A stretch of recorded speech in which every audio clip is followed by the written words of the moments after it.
Le grand rendez-vous européen avec les Échos et CNews. Mais au-delà de ce trio, vous présentez ce trio, mais il y a une tête de liste. La tête de liste, elle s'appelle François-Xavier Bellamy. C'est quelqu'un qui est un marqueur, c'est un prof de philosophie. Il est très engagé dans le combat pour un certain nombre de valeurs à droite et il s'est notamment affiché aux côtés de la manifestation, de la Manif pour tous.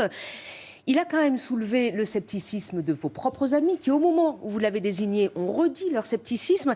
Est-ce qu'il n'y a pas un paradoxe à vouloir élargir votre base en choisissant quelqu'un comme ça qui est quand même très clivant?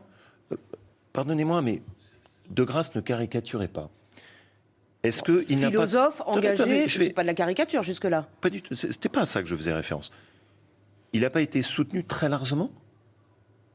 C'est pas moi qui l'ai désigné. Il a été désigné par une commission dans laquelle on s'est tous réunis. 40 personnes. Sur 40 personnes, combien ont trouvé que cette candidature et ce trio étaient le bon choix? 38. Le trio. 38 sur 40. Le trio. C'est peut-être ça qui les a convaincus aussi de vous donner leur assentiment. Mais tant mieux parce que c'est ce que j'ai voulu.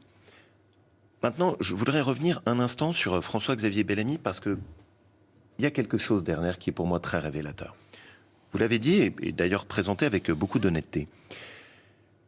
C'est un intellectuel, et je pense que c'est bien d'élever un peu le niveau de la politique. De redonner un peu de vision, pas que le buzz, pas que le court terme. Deuxièmement, c'est quelqu'un, oui, qui croit qu'au nom de la modernité, il ne faut pas tout détruire. Qu'il faut des repères, qu'il faut des valeurs, qu'il faut des limites.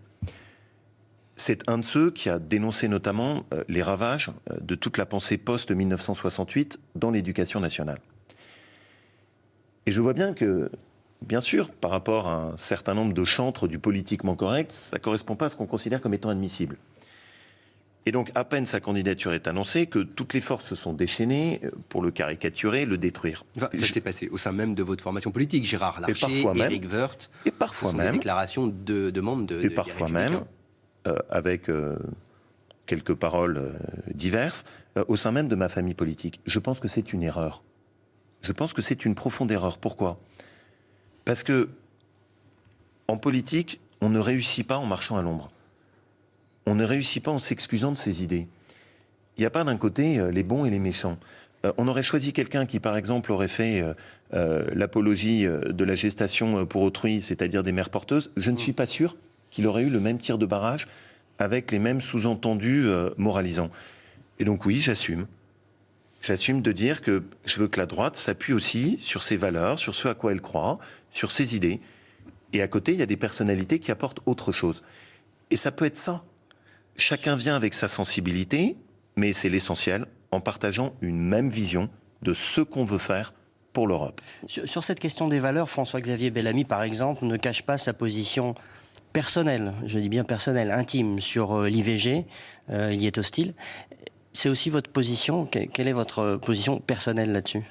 Pardon, ce que vous dites est faux. Et j'aime bien précisément qu'on ne caricature pas.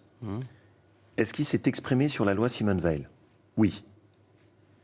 Est-ce qu'il a répondu avec la plus grande clarté? Oui. Qu'a-t-il dit?